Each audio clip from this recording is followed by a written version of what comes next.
It was one of those blistering August afternoons in Brooksville, where the air seemed to shimmer in the heat. The kind of day where the smell of asphalt baking under the sun mixed with the distant aroma of barbecue from backyards. Officer Charles Chuck Hargrove was in a foul mood.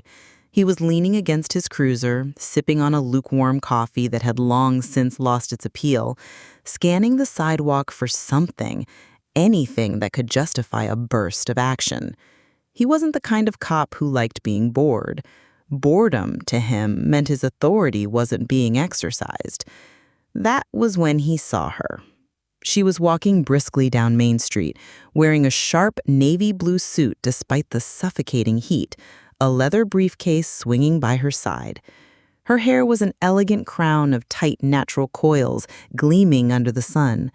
She had the posture of someone who owned the ground she walked on, shoulders back, chin up, eyes forward.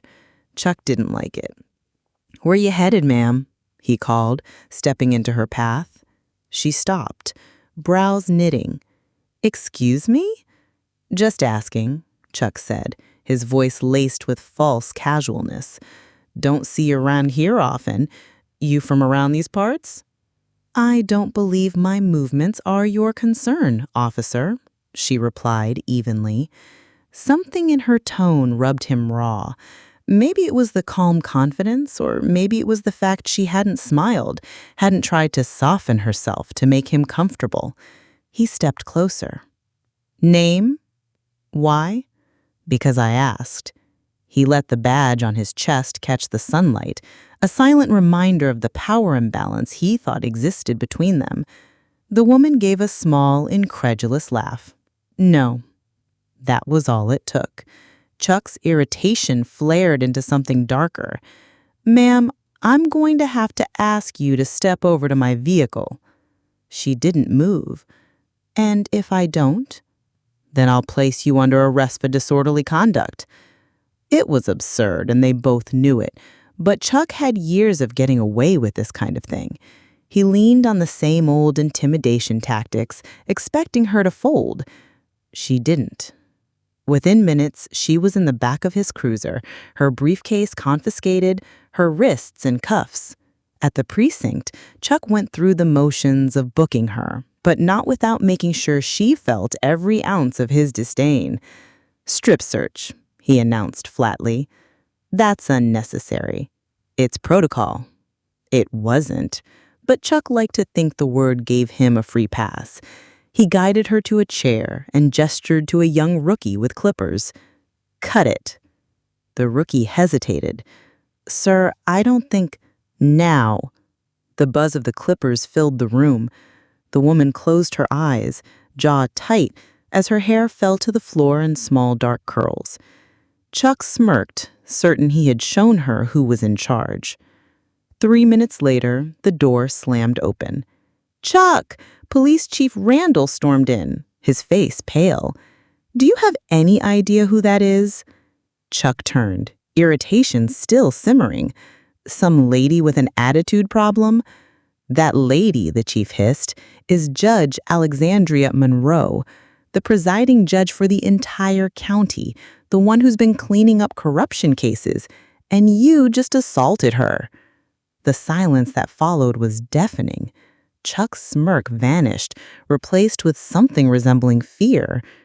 Judge Monroe opened her eyes, meeting his with an expression that was equal parts steel and pity. She said softly, "I was on my way to preside over a case involving your department. Now I see the problem runs deeper than I thought." What followed was chaos. Phones ringing, officers scrambling, the chief stammering apologies. Judge Monroe gathered her briefcase, smoothed the lapels of her jacket, and walked out without another word. But that wasn't the end. The media descended on Brooksville like a swarm of wasps. News vans parked outside the precinct, anchors delivering live updates about the racist cop who had humiliated the county's highest judge. Chuck was suspended within the week pending investigation. And then came the day he found himself in court. The defendant's table felt like a coffin. He sat stiffly in his suit, avoiding the cameras. When the bailiff called the court to order, he stood, only to watch Judge Alexandria Monroe take her seat at the bench. Her hair was short now, styled close to her scalp, but her presence was undiminished. "Officer Hargrove," she began, her voice carrying across the silent courtroom, "you stand accused of unlawful arrest, assault, and misconduct. Do you understand the charges?" He swallowed hard. "Yes, Your Honor." What followed was a trial unlike any other. Witnesses recounted the incident. The rookie with the clippers testified, visibly shaken, that it had been Chuck's order. Security footage was played for the jury, showing the moment her hair was shaved. Chuck's lawyer tried to argue protocol. Judge Monroe raised an eyebrow and asked, "Please cite the regulation that allows for such treatment of detainees arrested for disorderly conduct." The lawyer had no answer. When it was over, the jury returned a guilty verdict. Judge Monroe's sentence was precise and symbolic. "Officer Hargrove, justice is not about vengeance. It is about restoration. You will serve your sentence, but you will also complete 500 hours of community service in the very neighborhoods you sought to intimidate. You will attend racial bias training, not as a box to tick, but as a requirement for parole. And you will write a public apology, not to me, but to the people of this county." Chuck stared at the floor. The gavel came down with a sharp crack. Outside the courthouse, reporters swarmed Judge Monroe.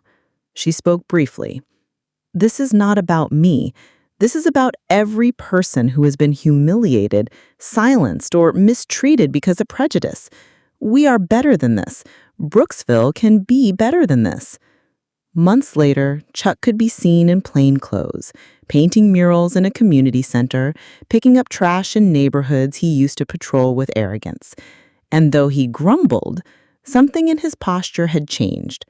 As for Judge Monroe, she continued her work, her presence in the courtroom a constant reminder that dignity cannot be stripped away, not with clippers, not with cruelty, not with arrogance. Brooksville never forgot that summer, and neither did Chuck Hargrove.